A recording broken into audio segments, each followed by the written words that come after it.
Bismillahirrahmanirrahim. Alhamdulillahi Rabbil Alamin. Wassalatu wassalam ala ashrafil anbiya'i wal mursalin nabina Muhammadin wa ala ahlihi wa sahbihi ajma'in. A'ma ba'd.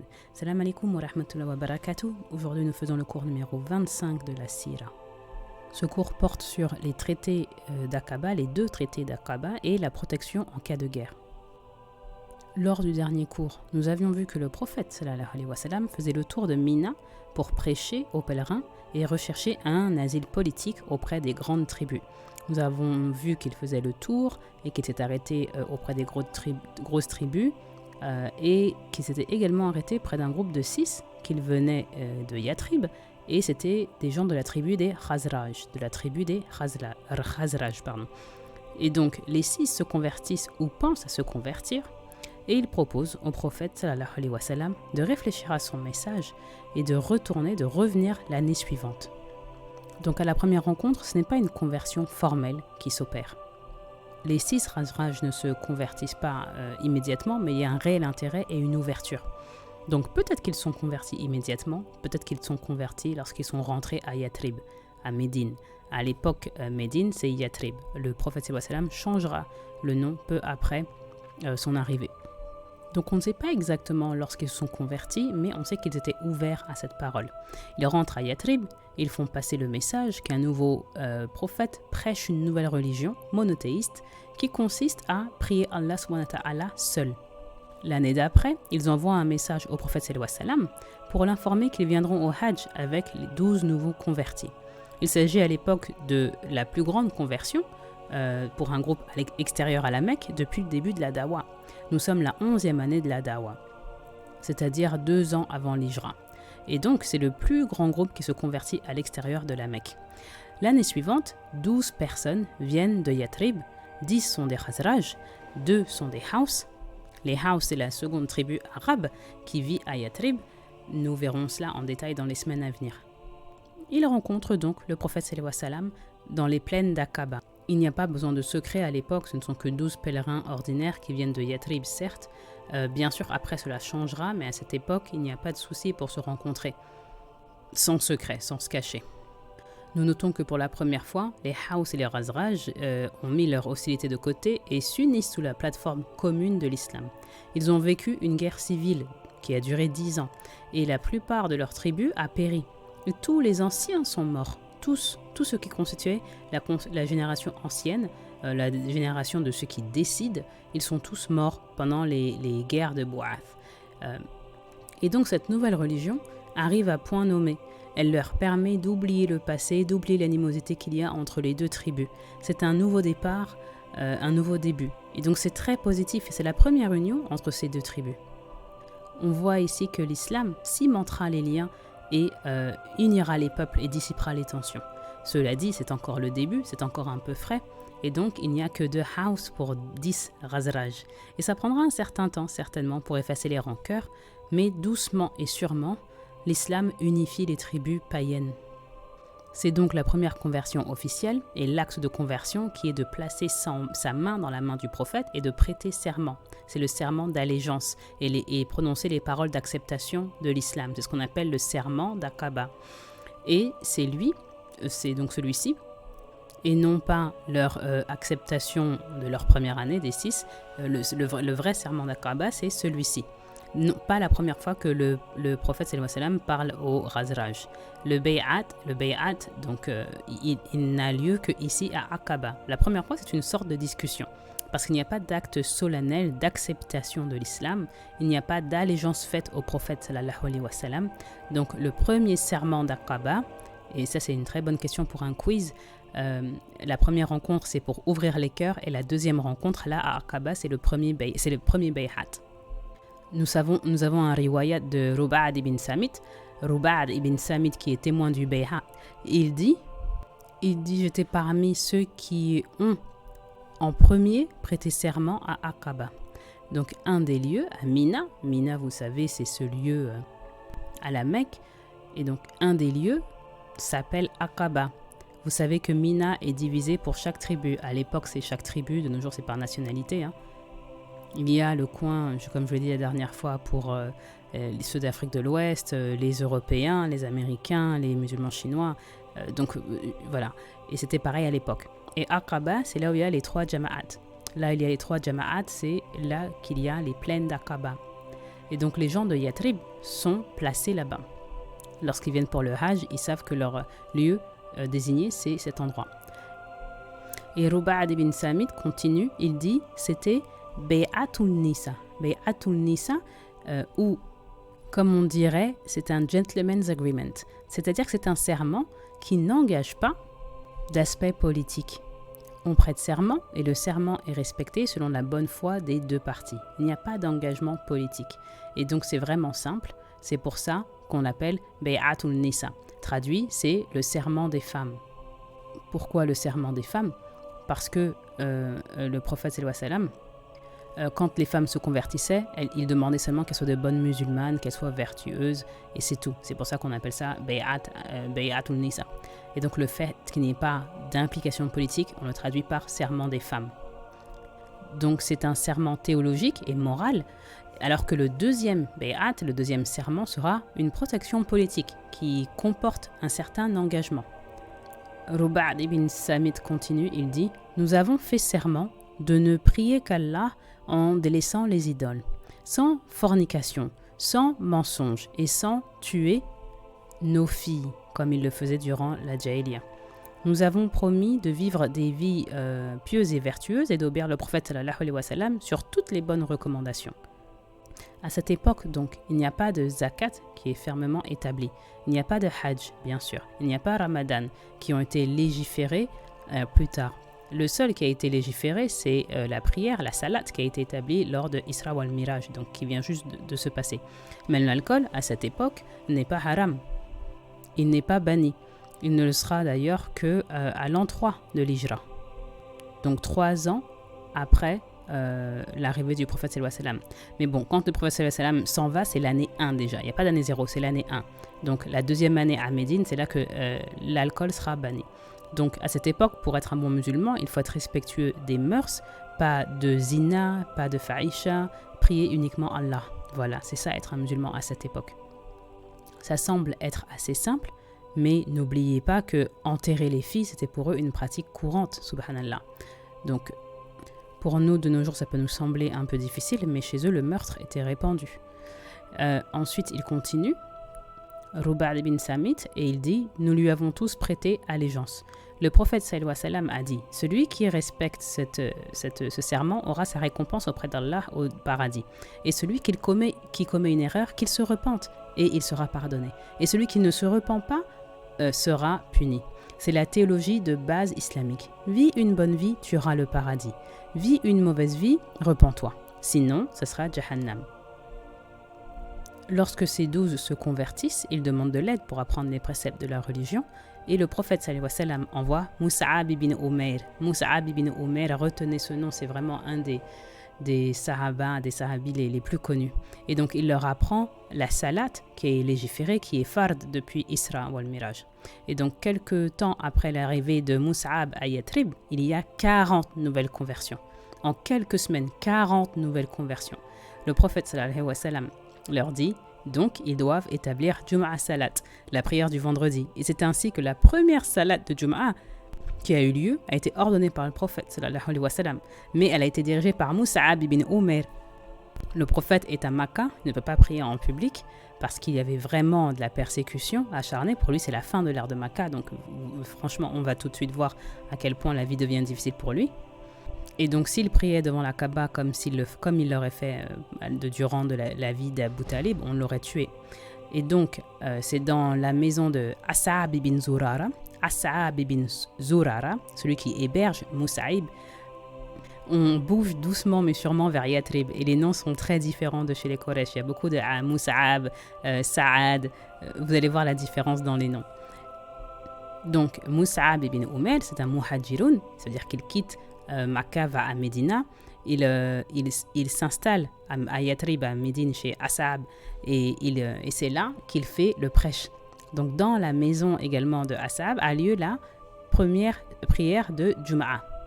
Donc, la première salat a lieu chez As'ad ibn Zurara. Essayez de bien retenir les noms parce que là, on s'engage dans l'ère de Médine et donc dans la vie de Sahaba. Nous aurons également des cours sur la vie de la Sahaba, sur chacun des Sahaba dont nous avons une trace. Et c'est bien de retenir certains noms. Ceux-là, ils sont vraiment très importants. Mus'ab ibn Umair, c'est incontournable. C'est lui qui a converti la plupart des gens à Médine et franchement, il faut le connaître. Et As'ad ibn Zurara, c'est lui qui héberge Mus'ab ibn Umair. On fait une petite digression ici. Il y a un point de droit à connaître, un point de fiqh. C'est un point un peu contentieux. Vous savez que les savants musulmans, mais l'ihtilaf, c'est dur d'avoir ijma. Et donc la question c'est à partir de combien de personnes on doit faire salatul jum'a, à partir de combien la prière devient obligatoire, celle du vendredi. Il y a plusieurs groupes, plusieurs positions. Les Hamalides, eux, disent il y a 4 courants de pensée principales en islam. Et donc une des madhab dit que le minimum de personnes pour prier salat al-jum'a c'est 40. Il faut au moins 40 personnes et ils basent leur preuve, ils donnent pour preuve ce hadith. Le premier jum'a a eu lieu avec 40 personnes. Et ils disent, avec leur raisonnement, que la raison pour laquelle Jum'a est devenu obligatoire pour eux, c'est qu'ils ont atteint le numéro 40. Mais si on y pense vraiment, est-ce que c'est parce qu'ils ont eu le numéro, est-ce que c'est parce qu'il y avait juste 40 musulmans ou c'est une coïncidence, ils étaient 40, le prophète sallallahu alayhi wa sallam envoie la lettre pour qu'ils fassent Jum'a. Donc ça dépend vraiment de où vous positionnez. Et le prophète sallallahu alayhi wa sallam n'avait aucune idée qu'ils étaient 40. Il n'a pas dit combien de gens sont musulmans et quand on arrivera à 40 musulmans, alors on fera Jum'a. Non, c'est pas du tout ce qu'il a fait. Au contraire, il dit faites salat al-Jum'a et il se trouve que les musulmans sont au nombre de 40. Donc ça, c'est les Hanbali qui disent qu'il faut 40 personnes pour faire Jum'a. Pour eux, si vous avez 39 hommes, vous n'avez pas besoin de prier Jum'a. Ça, c'est une de leurs opinions. Bon, il n'y a pas vraiment de mérite académique à ce raisonnement. D'autres madhab disent que tu dois avoir un grand groupe, un groupe gros, assez gros, mais la vérité, c'est qu'il ne semble pas dans notre charia qu'il y ait un nombre précis. Et donc, la question est retournée dans le sens inverse, c'est quel est le numéro, quel est le nombre de personnes nécessaires pour faire Salatul Jum'a. Et la plupart des groupes, des courants de pensée, des madhab disent qu'il faut au moins 3 personnes, et dont l'une est l'imam. D'autres personnes disent qu'il faut juste 2, donc un imam et une autre personne. Donc c'est tout. Et pour certains autres madhab disent qu'il faut être 3, un imam et 2 autres, et on peut faire salat al-jum'a. Donc il y a irtilaf, mais c'est pas quelque chose de très sérieux. Mais si on vous demande, est-ce que vous avez déjà vu une jum'a avec 2 personnes, dites oui. Le cheikh Yasser Kadi nous donne l'exemple que lui, il a fait son premier jum'a avec une personne. Il travaillait dans une ville, il n'y avait pas de mosquée, une petite ville aux États-Unis. Et il a envoyé un email à tous les non-musulmans qu'il a trouvés dans sa boîte. Et il dit que personne n'a répondu, ou une seule personne a répondu. Et donc, au premier Jum'a, ils étaient 2. Donc, éventuellement, chaque sous-tribu à Yatrib avait au moins une famille musulmane, avec des musulmans. Et vous savez que la société djahélite, elle est basée sur le tribalisme. Et que les tribus vivent plus ou moins entre elles, entre sous-tribus. Donc on a les Haus, on a les Razraj, mais chaque ont des sous-tribus et ces sous-tribus vivent à un endroit de la ville bien précis, de Yatrib. Donc dans chaque localité, il y a une famille au moins qui est musulmane. Et donc la conversion de 2 leaders va créer également la première conversion de masse parce que ce sont des jeunes leaders prometteurs qui sont placés dans cette position à cause de la bataille de Bo'ath. On a dit que tous les anciens sont morts, 98% des vieux sont morts à Yatrib, et donc les jeunes ont cette position de leadership. Ce sont Sa'ad ibn Mu'ath. Notez absolument ce nom. C'est un des sahabis les plus célèbres. Donc nous avons Husayd ibn Hudayy. Husayd ibn Hudayy, c'est celui qui voit les anges descendre à lui lorsqu'il récite le Coran. Et lorsqu'il récitait, il voyait des lumières qui descendaient. Et un jour, il va voir le prophète sallallahu alayhi wa sallam. Et il lui dit, Ya Rasulullah, tous les matins, quand je récite le Coran, ça doit être sûrement juste après Fajr. Il dit, quand je récite le Coran, je vois ces lumières qui descendent et mes animaux s'agitent.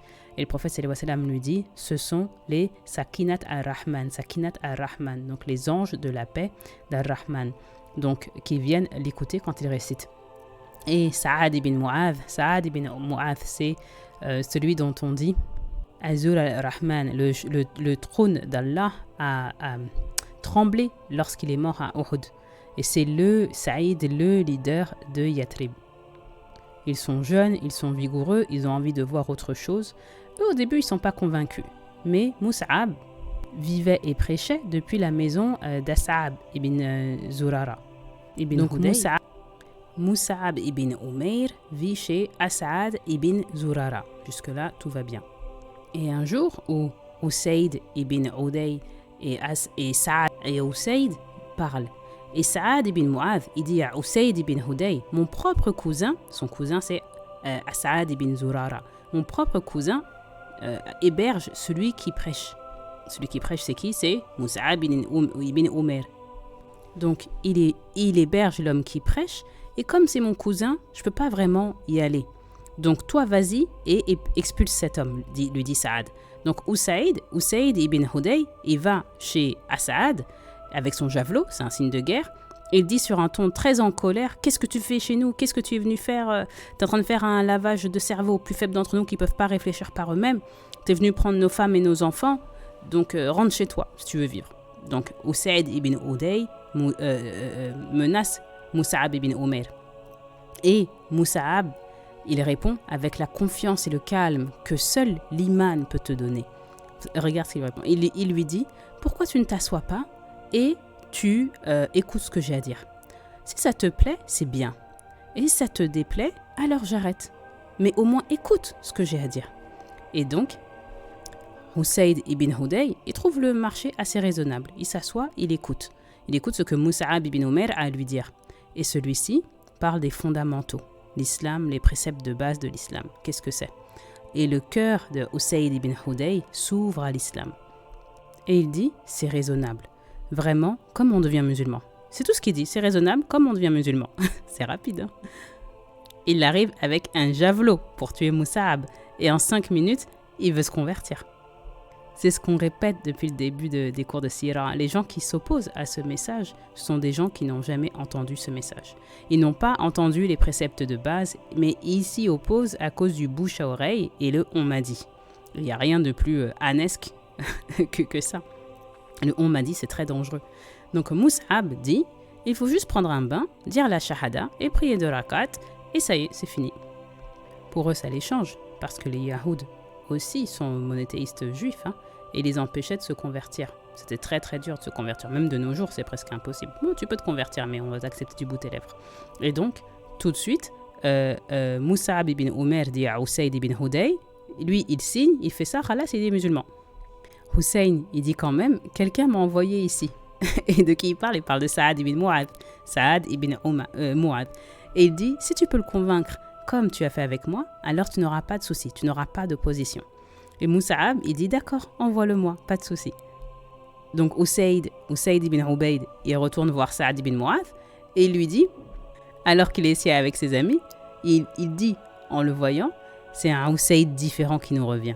Regarde, c'est un Usayd différent qui revient. Et nous, on sait bien que quand tu embrasses Tawhid et quand tu embrasses La ilaha illallah, tu changes instantanément. Donc Saad ibn Mu'adh note ce changement. Et il demande à Usayd, comment est-ce que ça s'est passé? Et Usayd, il répond avec une petite voix, j'ai essayé, mais pourquoi est-ce que toi t'y vas pas? Essaye toi-même. Et il en rajoute un petit peu, Usayd ibn Huday, et il dit, j'ai même entendu que la tribu de un tel ou un tel veut tuer As'ad ibn Zurara, parce qu'il héberge Mus'ab ibn Umayr et toi tu fais rien. Donc Saad ibn Mu'adh il fait rien. Donc il en rajoute, Usayd ibn Huday il en rajoute pour que Saad il fasse quelque chose et pour qu'il aille voir Mus'ab ibn Umayr. Donc Usayd il en rajoute, il y a sûrement un fond de vérité, hein, mais il en rajoute quand même pour que Saad y aille rapidement. Et donc il dit que Saad ibn Zurara est en danger. Donc Saad ibn Mu'adh, qu'est-ce qu'il fait? Il se lève, il y va. Et il dit à Saad ibn Zurara, son cousin, mon épée est encore chaussée, encore dans son fourreau. Seulement à cause de nos liens de sang. Donc traduction, si ce n'était pas mon cousin, tu serais déjà mort. Et il parle pas à Mus'ab et il dit à son cousin, débarrasse-toi de lui et de sa pollution. Et Mus'ab, tout de suite, Mus'ab ibn Umair, il laisse pas à Saad ibn Zurara répondre et il dit à Saad ibn Mu'adh, écoute-moi ce que j'ai à dire. Si tu aimes, c'est bien. Et si tu aimes pas, je m'en vais. Et c'est un gros enjeu. Il dit pas j'arrête, il dit je m'en vais. Et ça montre la confiance qu'il a en lui, Mus'ab ibn Umair.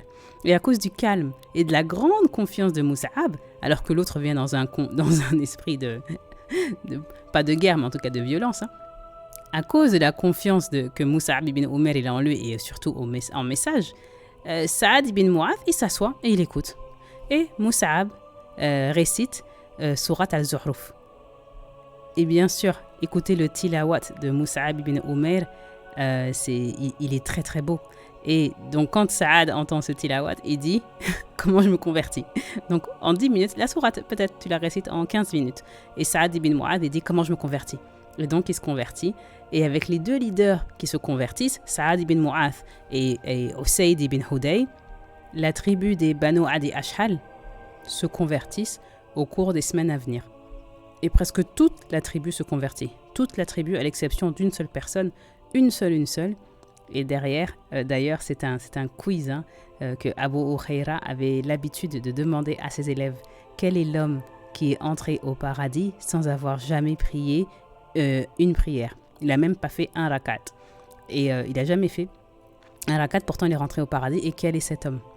La réponse est Usaylin des Banu Adi Ashhad. Pourquoi? Parce qu'il se convertit à un jour bien précis, c'est le jour de Uhud, juste avant d'aller au combat. Et donc, sa tribu, il va rejoindre sa tribu, les Banu Adi Ashhal, et ils vont partir au combat. Et quand il voit Moussaïlin, il lui demande, qu'est-ce que tu fais ici?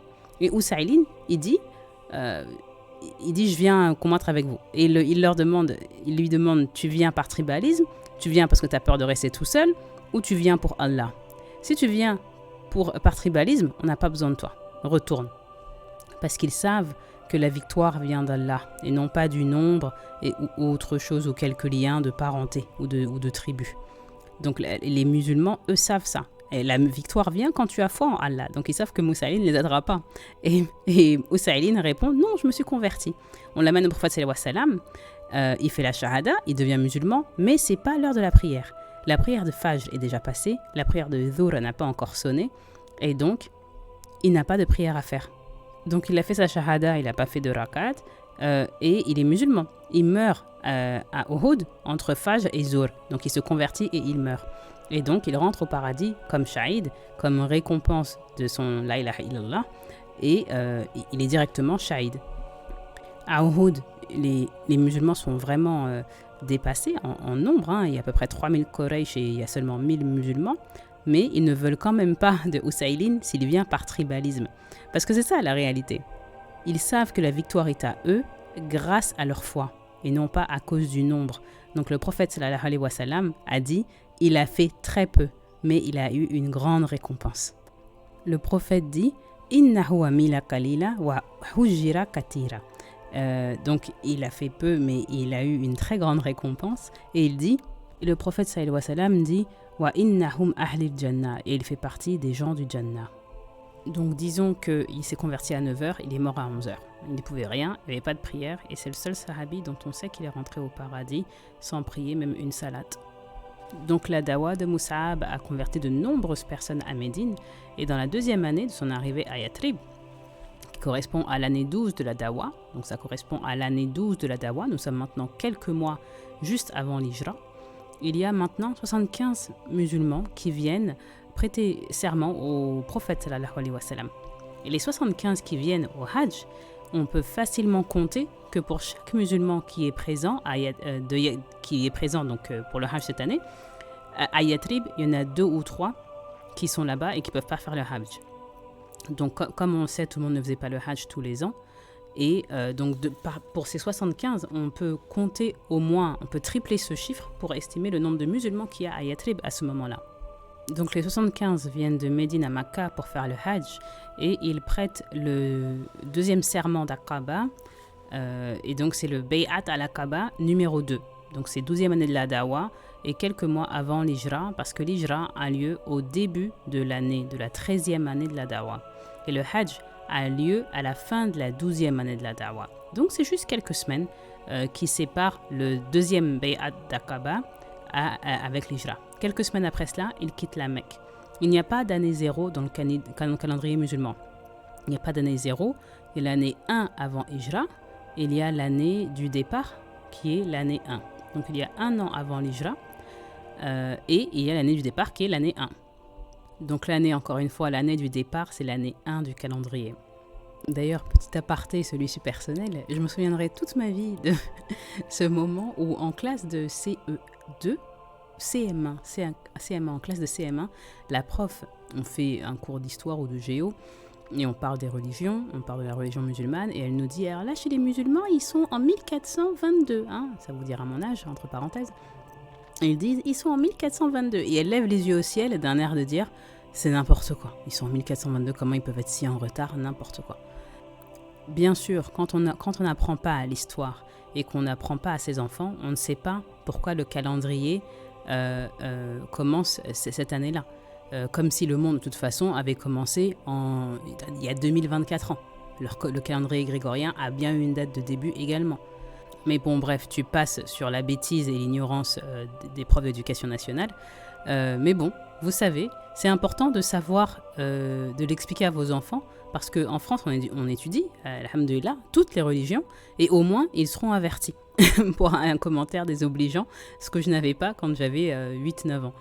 Ils pourront expliquer à leurs professeurs pourquoi nous sommes en 1445 et pourquoi notre calendrier commence alors, et c'est parce que le prophète sallallahu alayhi wa sallam quitte Makka pour Médina et que cela marque un tournant dans la vie des musulmans. C'est pour ça qu'on a choisi cette date pour que le calendrier commence à l'Hijra.